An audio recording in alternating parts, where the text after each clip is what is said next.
दोस्तों आप लोग देख रहे हैं प्रो वाइन्स 1 मिलियन। तो फिर से एक बार स्वागत है प्रो वाइन्स 1 मिलियन में।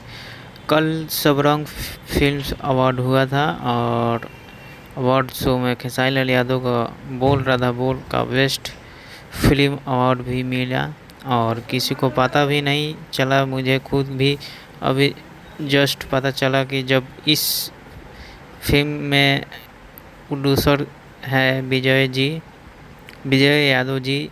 इसके इसके बारे में पोस्ट कर चलिए।